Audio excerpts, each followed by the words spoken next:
রোজ রোজ একই রকমের খাবার খেতে না ভালো লাগলে একদিন এই রেসিপিটা বানিয়ে দেখুন আলু দিয়ে। ঝটপট একদম অল্প উপকরণে অল্প সময়ে তৈরি করে নেওয়া যায়। সাথে খাওয়ার জন্য কোনো কিছু এক্সট্রা করে তৈরি করতেও হবে না। দেখবেন শুধুই খেয়ে নিতে পারবেন। তাছাড়া একটু সস থাকলে পুরো জমে যাবে। সকালে জলখাবারে বা হালকা খিদের জন্য বা টিফিন বক্সের জন্য সেরা একটা রেসিপি। এমন ভাবে তৈরি করে নেওয়ার পর দেখবেন আরো একবার বানিয়ে খেতে ইচ্ছে হবে। নমস্কার বন্ধুরা, নতুন একটা পর্ব দেখার জন্য আপনাদের সকলকে স্বাগত জানাই। আজকে আলু দিয়ে একদম দারুণ স্বাদের একটা রেসিপি শেয়ার করব। ঝটপট বানিয়ে নিতে পারেন সকালে জল খাবারে বা রাতের খাবারের জন্য। খেতে দারুণ লাগবে। চলুন, আশা করছি আজকের রেসিপি অনেক ভালো লাগবে। প্রথমে একটা ডো মেখে নেব।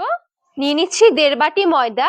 ময়দার পরিবর্তে আটাও নিতে পারবেন। ময়দা এখানে বেশি কম নেওয়া যাবে, যেই পরিমাণে বানাবেন সেই পরিমাণ অনুযায়ী ময়দা নিতে হবে। লবণ দিয়ে দিচ্ছি পরিমাণ মতন।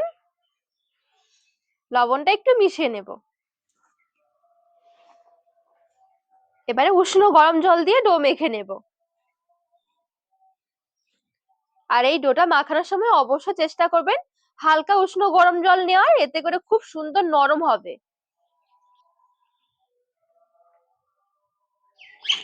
আর এখানে ডোটা মাখানোর সময় একটু নরম করে মাখাতে হবে।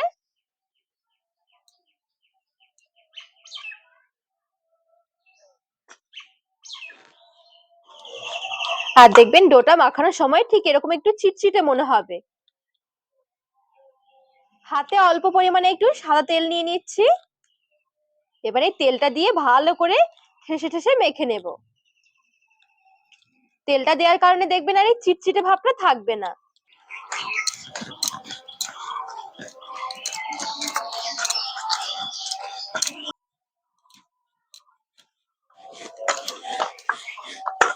তো এই দেখুন ডোটা আমি একদম সুন্দরভাবে মেখে একদম স্মুথ করে নিয়েছি। এই দেখুন আর কতটা নরম করে ডোটা মাখিয়েছি।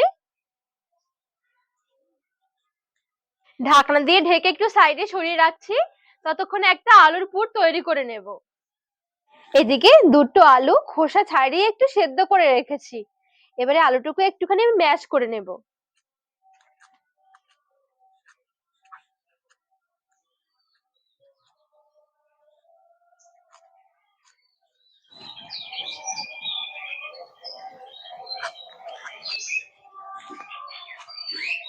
এই দেখুন এখানে সুন্দরভাবে একটু ম্যাশ করে নিয়েছি।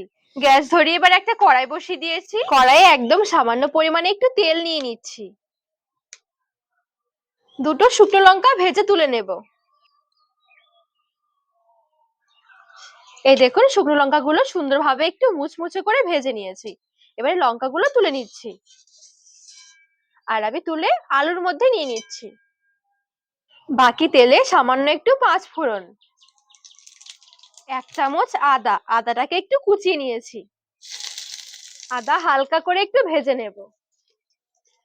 আদা দেখুন হালকা একটু ভেজে নিয়েছি। এবারে গ্যাসের আঁচটা বন্ধ করে দিচ্ছি। এই তেলে দিয়ে দিচ্ছি 1/2 চামচ হলুদ, সামান্য একটু জিরের গুঁড়ো, সামান্য একটু ধনে গুঁড়ো, একদম সামান্য গরম মশলা। গুঁড়ো মশলার পরিমাণ একদমই সামান্য হবে।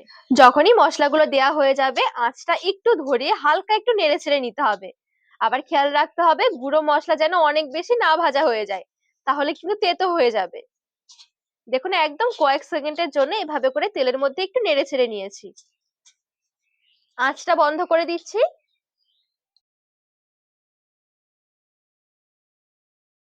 এদিকে যে লঙ্কা ভেজে রেখেছি লঙ্কাগুলো একটুখানি গুঁড়ো করে নেবো আধা ভাঙ্গা করে।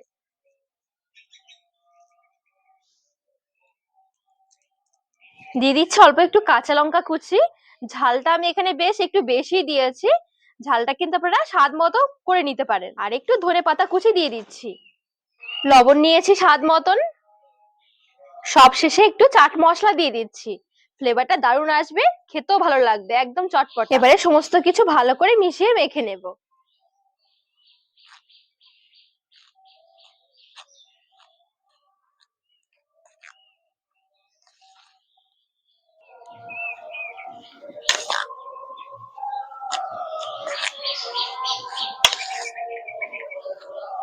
চাইলে কিন্তু একটু কাশ্মীরি লঙ্কার গুঁড়ো নিতে পারেন কালারের জন্য।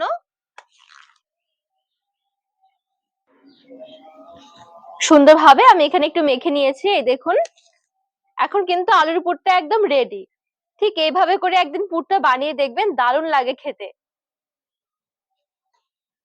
আর এদিকে যে ডোটা ঢাকা দিয়ে রেখেছি মোটামুটি 5-10 মিনিট হয়ে গেছে, এতে করে একটু রেস্টও হয়ে গেছে। এবারে ডোটা আমি হাত দিয়ে একটু মেখে নেব।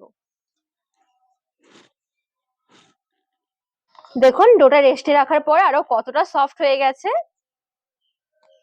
এই ডো যত সুন্দর হবে তত বেশি দেখবেন খেতে ভালো লাগবে। এখান থেকে এবারে একটু ছোট ছোট করে মানে মিডিয়াম সাইজ করে লেচি বের করে নেব। এই দেখুন ঠিক আমি এরকম সাইজ করে বের করে নিচ্ছি।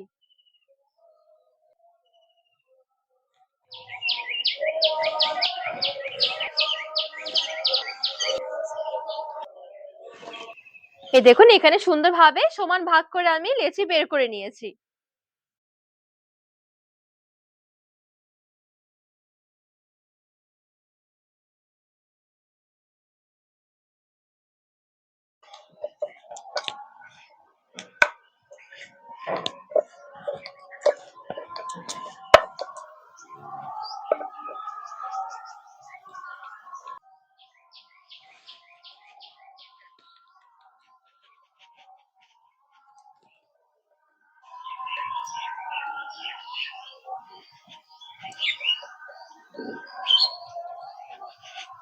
দেখুন এখানে আমি যতটা সম্ভব একদম সুন্দরভাবে একদম পাতলা করে ছড়িয়ে নিয়েছি।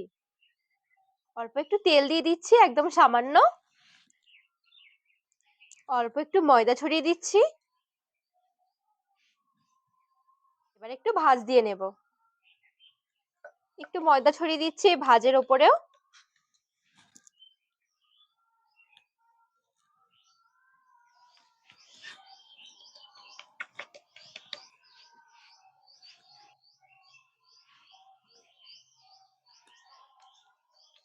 এই দেখুন ঠিক এরকম করে একটু ভাঁজ দিয়ে নিয়েছি। এবার আরেকটু বেলে নেব। রেডি করে রাখা পুর থেকে আলুর একটু নিয়ে নিচ্ছি, এবারে এখানে নিয়ে নিচ্ছি, একটু ছড়িয়ে নিচ্ছি। এইভাবে করে একটুখানি মুড়িয়ে ভাঁজ দিয়ে নেব।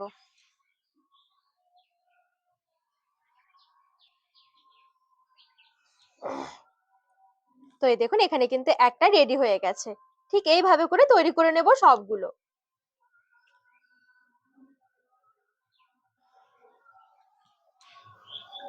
তো বাকিগুলো ঠিক আমি এভাবে করে তৈরি করে নিচ্ছি।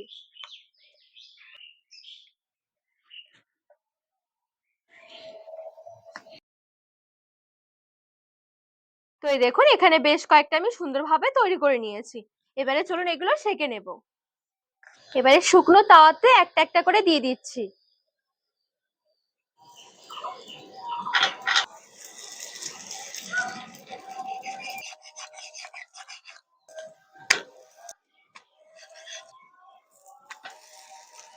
দুটো দিক যখন হালকা একটু ভাজা হয়ে যাবে অল্প একটু তেল দিয়ে দিচ্ছি।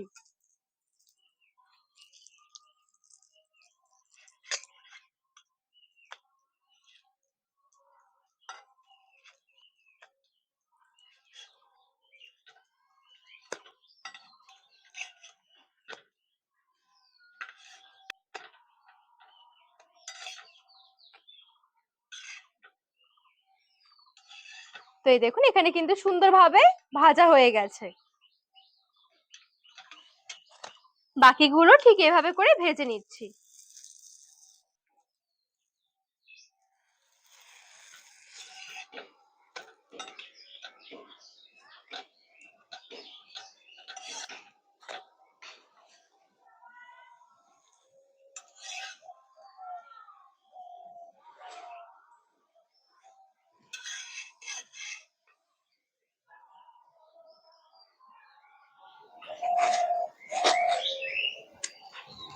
তো এখানে মোটামুটি আমার সবগুলো পরোটাই ভাজা হয়ে গেছে।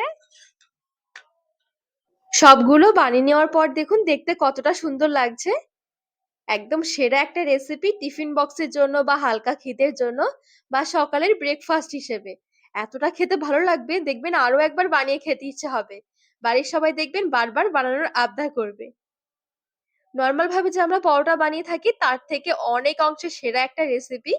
দেখবেন সাথে খাওয়ার জন্য কোনো কিছু দরকারই পড়বে না। একটু সস দিয়ে খেতে পারেন, দারুণ লাগে খেতে।